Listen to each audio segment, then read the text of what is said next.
Transmission 842, intergalactic log entry. I've landed on planet Earth, financial sector T07. Objective, to understand why humans keep saying, "My money's gone," even when they're earning more than ever. And right from my first contact with these Earthlings, I uncovered something troubling. They call it the credit card. At first, I assumed it was some kind of advanced quantum resource transfer device, but then I noticed something odd.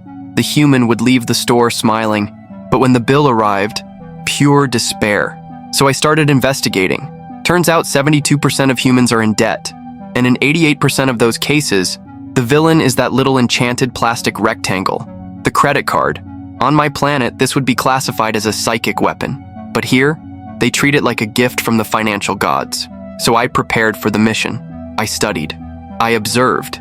And what I discovered defies all intergalactic logic. Day 2 of the mission.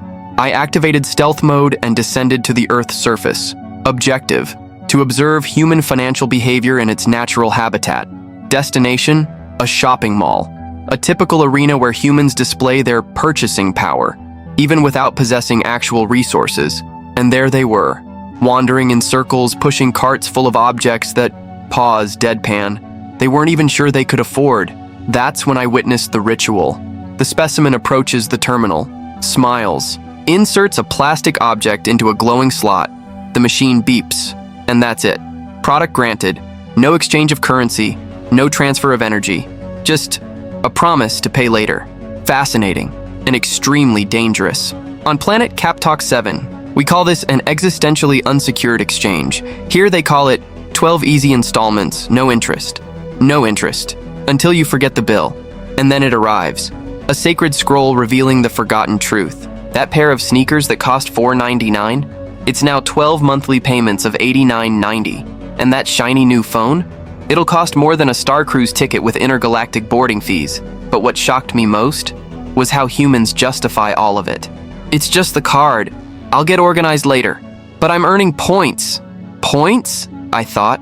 On my planet, points are only useful in hyperspace races. Here, they're designed to keep you trapped. I returned to my ship, with hours of footage, piles of data, and countless interactions with debt-ridden Earthlings. It was time to connect the dots and decode this so-called credit technology. What I discovered is that the credit card isn't a payment tool. It's a product cleverly disguised as convenience. And who's selling it? Institutions called banks. These banks hand you the card as a gift. No fees for the first year, no interest if you're responsible. But the fine print, 89% of humans don't even read it. The logic is simple. For them, 1, the human buys now. 2, promises to pay later. 3, if they forget or delay, interest at 450% per year. On my planet, interest like that is considered a crime against logic.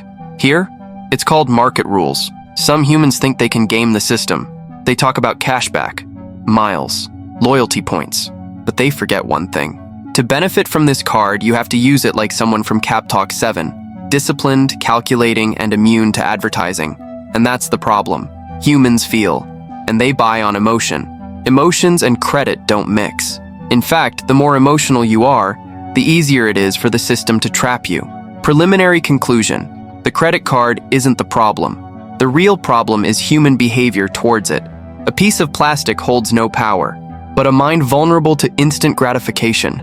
That's truly dangerous. If you're shocked so far, wait until you see the real-life cases I captured on the streets. Some will make you laugh, others maybe cry.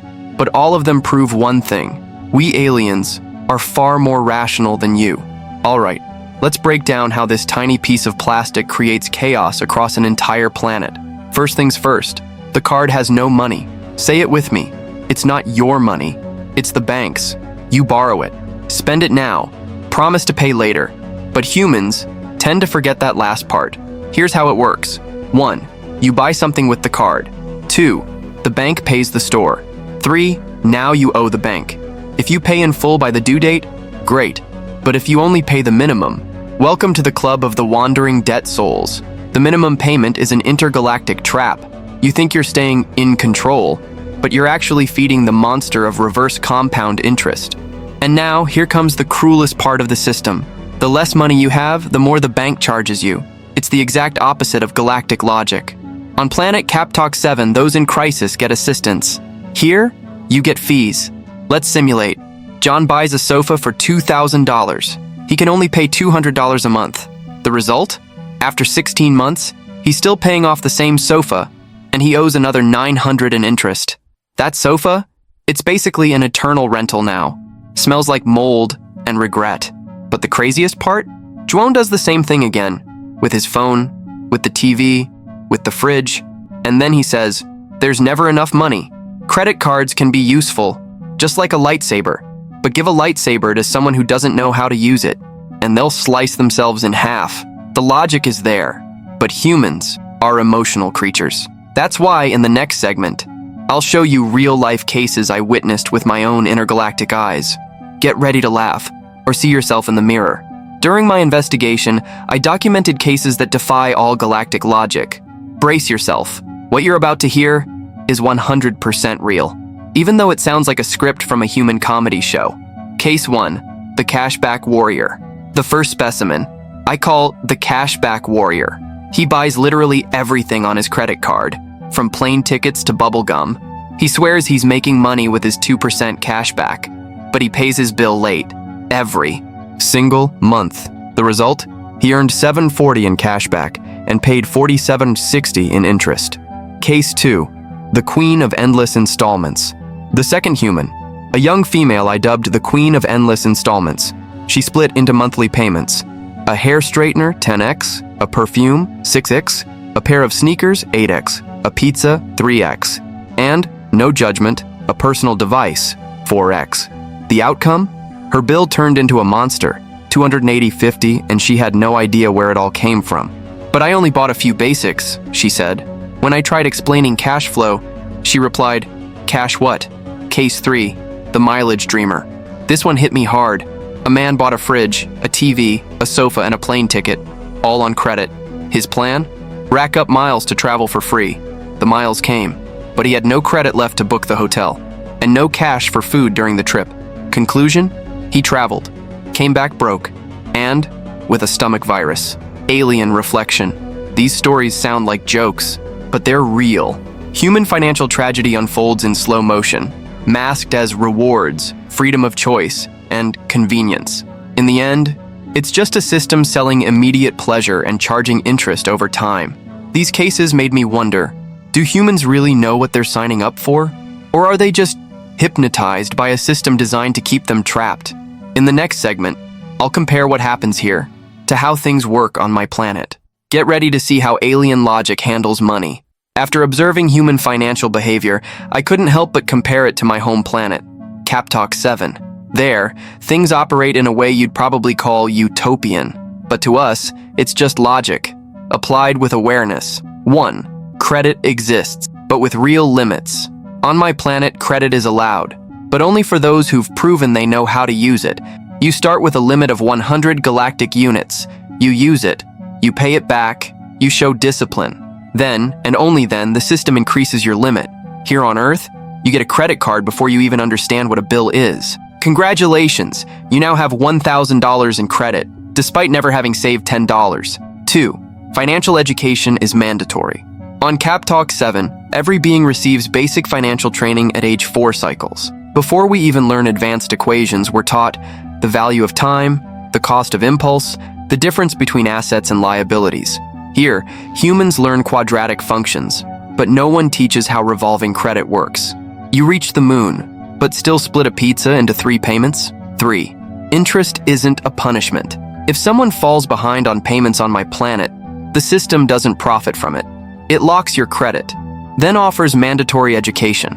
You watch a lesson, you take a test, you learn. Only then can you borrow again. Here, the more mistakes you make, the more profitable you become to the system. It's almost like the mistakes are part of the business model. 4. Spending requires consciousness. Before any purchase on Captalk 7, we ask 3 questions. 1. Do I really need this? 2. Will it cost me freedom later? 3. Will it generate return, financial or emotional? On Earth, the questions seem to be 4. Does it fit on the card? 5. How many installments? 6. Will it look good on Instagram? Humans aren't dumb. They're just conditioned to spend, to split, to live on the edge, but that can change. Just apply what we call galactic intelligence, or as you call it, common sense. I've shown how the system works, I've revealed real-life cases, and I've shared what would happen if logic ruled. Now, let's recap the main lessons and learn together how to break this cycle. After 3 solar cycles on Earth, I can say with 97.6% logical certainty. The problem isn't the credit card, the problem is the illusion that it solves your problems. This small plastic artifact has the power to build a solid financial reputation, or to suck away a human's freedom for years. It depends entirely on how you think, or better yet, if you think before you swipe. Humans have been trained to believe that having a high limit means having power. But let me ask you, Earthling, if the bank gives you money, and then charges you interest, fees, penalties, annual costs, and emotional damage, who's really in control? You or the system? On my planet, we call that being a voluntary hostage. Here, you call it adulthood. You don't have to become an alien to use credit wisely. You just need to do what most humans don't. Think before you spend. Know what you can actually pay. Never pay interest out of impatience. Use credit as a tool, not an emotional escape hatch. If you made it this far, congratulations, you already think differently than the average Earthling. And if you want to keep decoding the madness of the human financial system with a touch of alien logic, subscribe to the channel now. It's free, unlike your credit card.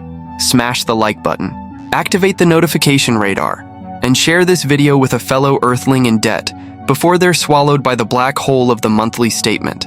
Zork Finance, otherworldly logic for your earthly money.